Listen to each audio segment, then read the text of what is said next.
Hello, and welcome to Alive with Bhavna. Thank you for listening to today's show, where we're talking about Better the Devil You Know. For those new to the show, my name is Bhavna, and I come from South Africa. I work as a clinical psychologist. I was trained in South Africa and been in New Zealand for the last 12 years. Although my mindfulness practice started in South Africa, it grew into the rich self-love practice here in New Zealand. This resulted in me writing a book entitled Self-Love, The First Step, and this book gives people both mindfulness and psychology tools. Today's topic is Better the Devil You Know. We've all heard this saying, but how many of us think that that applies to us? Over the last while, I've become curious about this phenomenon. When I trained as a psychologist, they told us that people come to us with mixed messages, which is change me, but don't change me. We all want change and we all want to be better or different. But few of us are willing to put in the work or take the risk of what the change means.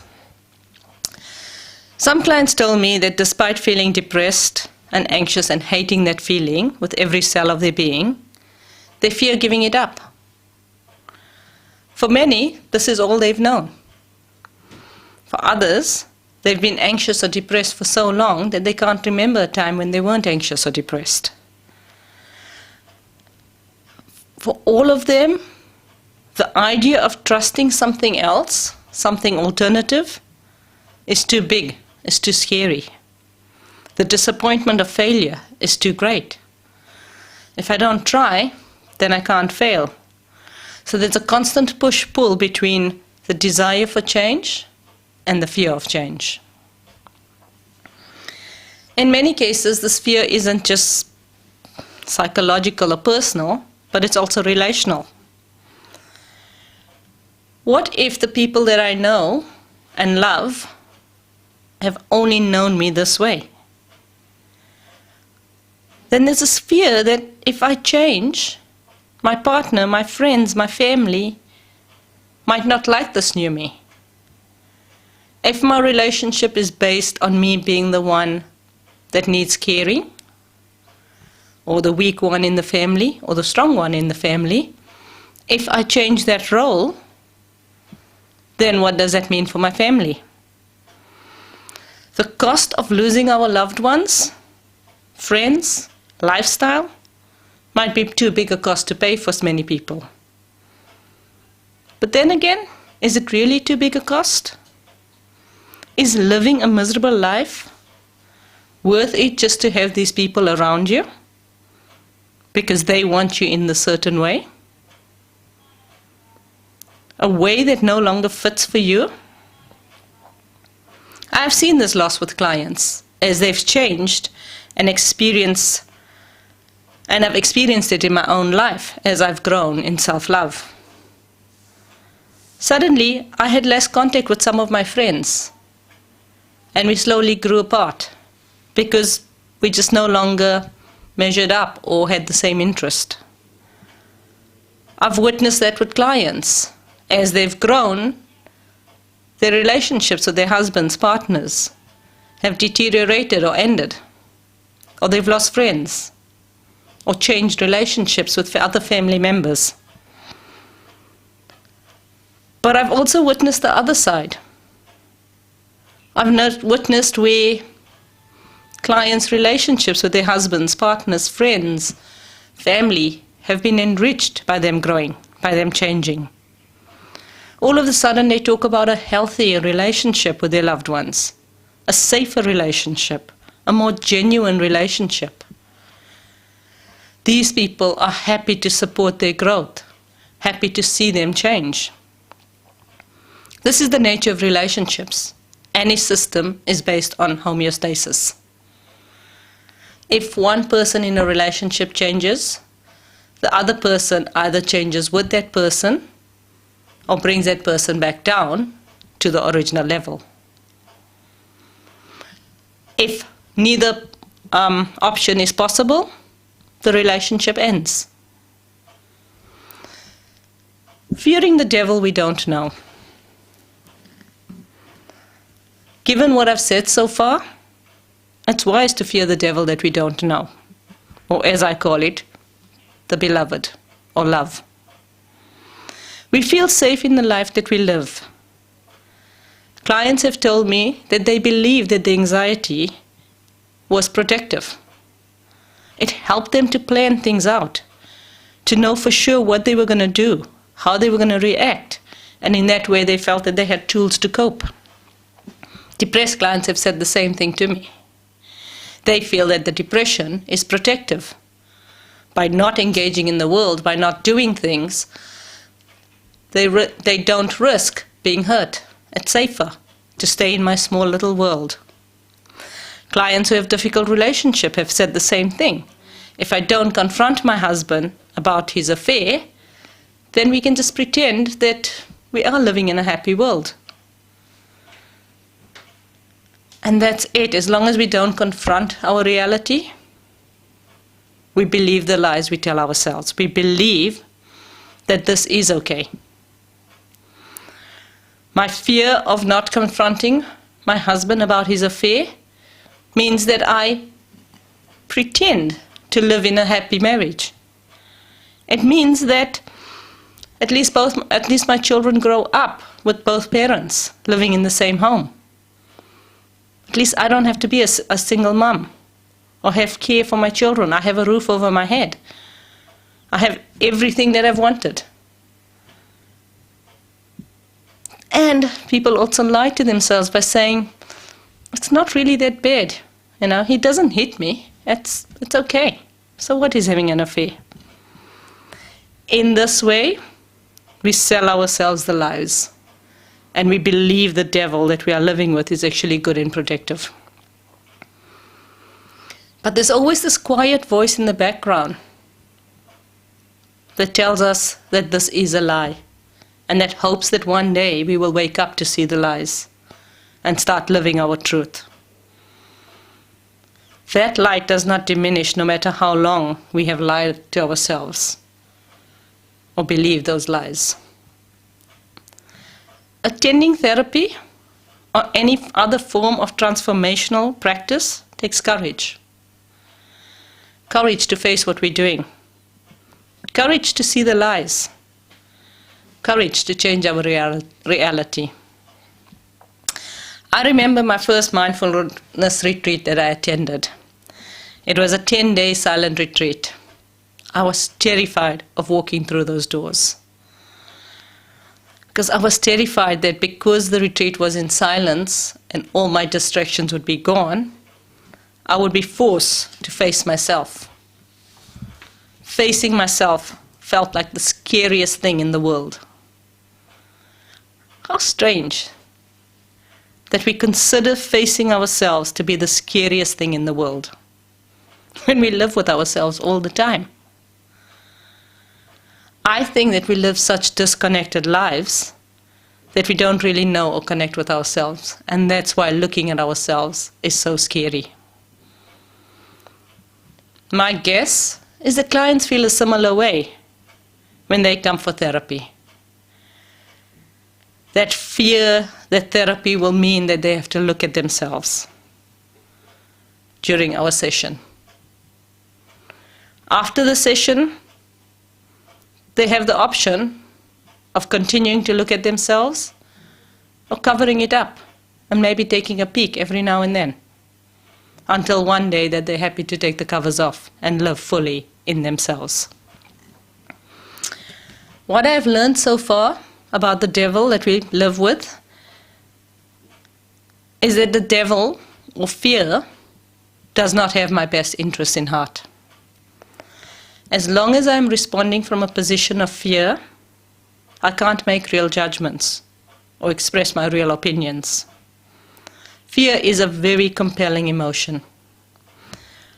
We happily give away our freedoms for the promise of safety. We give away our voice and our choice for the promise of freedom. This is how politicians work during campaigns. They feed on our fear and promise us safety, protection, so that we work for them. Anxiety, depression, and all other mood states are shrouded in fear.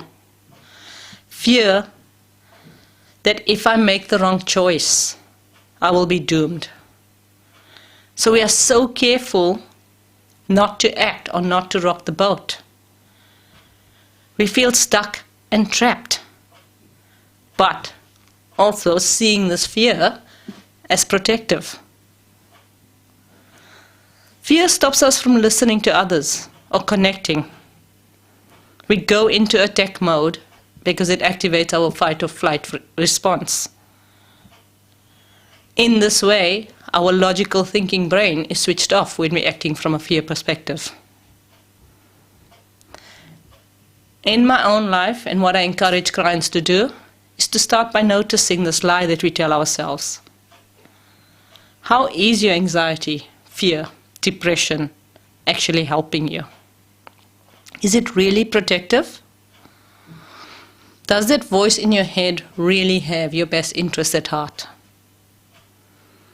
In order to answer this, you first need to really stop and listen to what your voice is telling you, what your mind is telling you.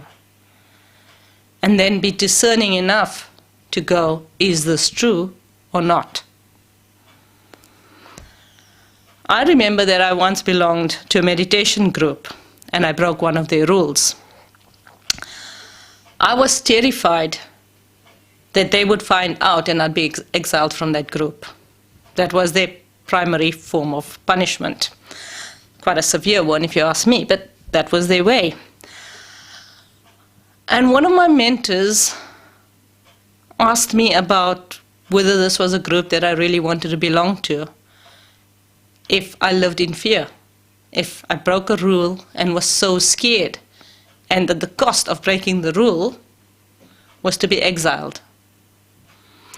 I knew what he was saying was true, but I was still scared to actually break the rule or to be caught by them. It was only when I started really questioning what the group gave me, when I really started believing in myself, that I was able to say, actually, I did not want to be part of a group that instilled fear in me, and I only followed the rules out of fear of being exiled. The more I valued myself, the less I valued being part of that group. So eventually left. And I found other groups in which I could belong to in my authentic nature, in my authentic way. One of the strangest things that I discovered on this journey was that for some reason it felt wrong to be happy, peaceful, or safe. Because the devil that I've been living with for so long has told me that harm will come to me if I feel these emotions.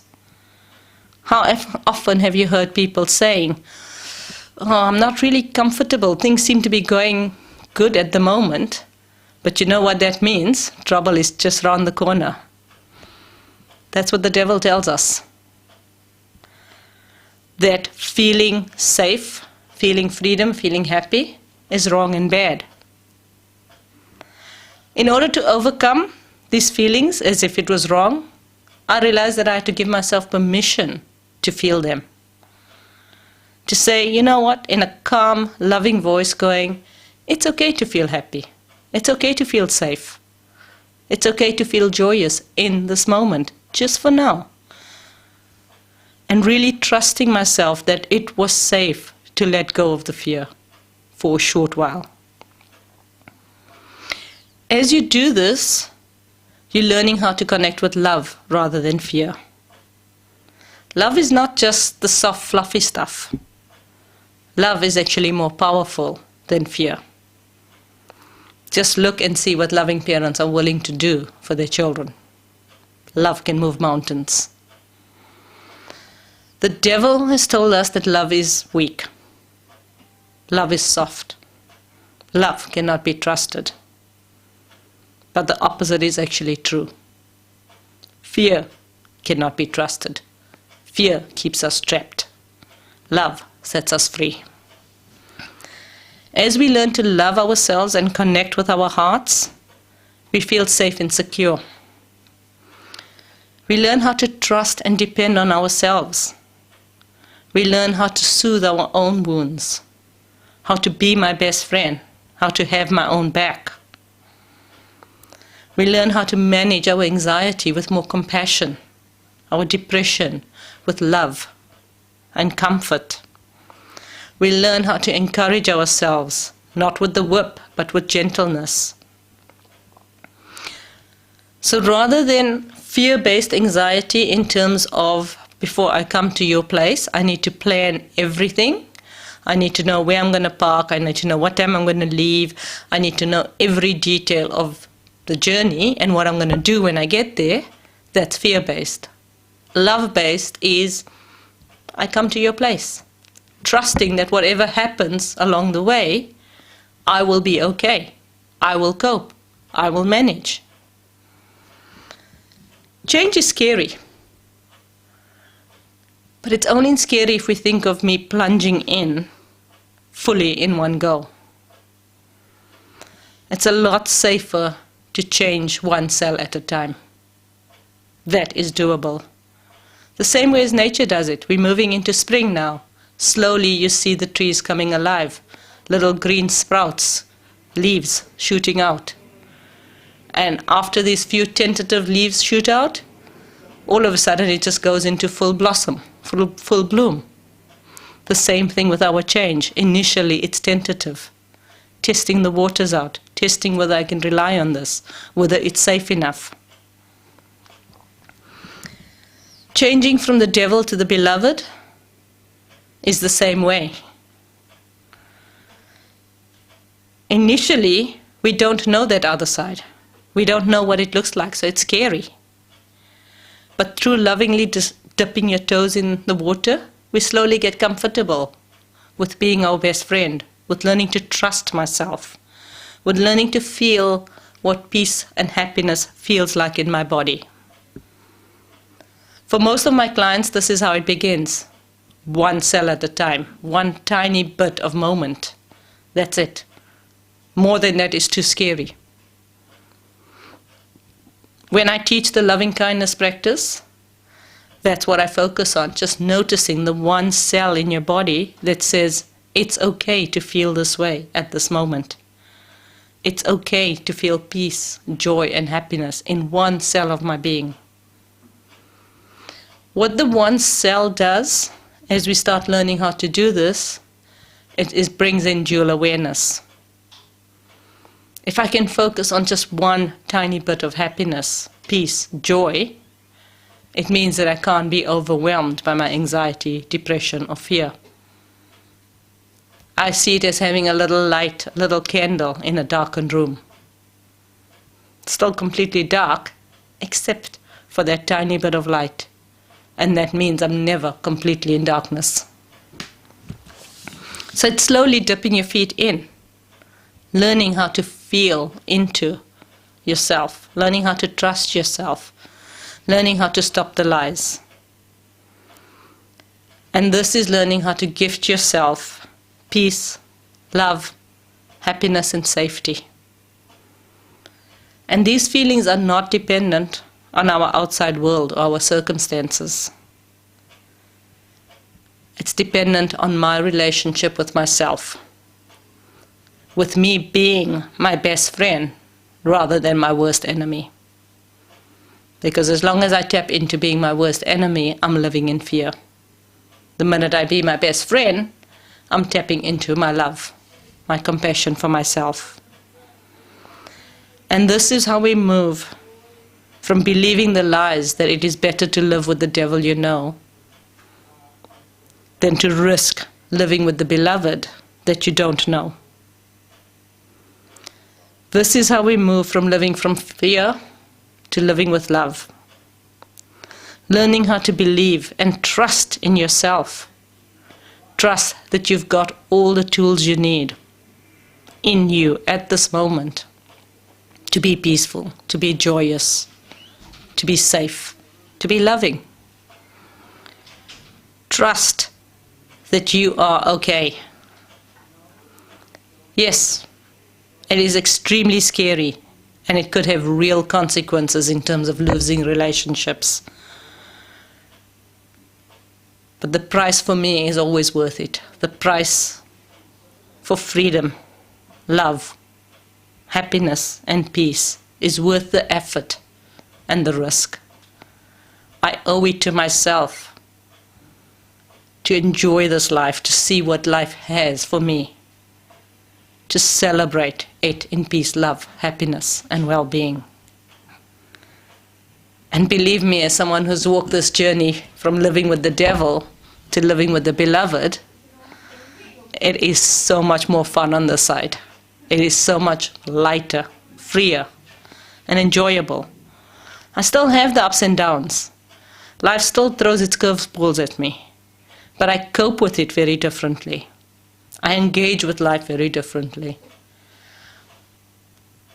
I endure my difficulties without the stress and the strain, but more with compassion and peace. So please, stop believing the devil that you live with and choose the beloved. Thank you for listening to today's show.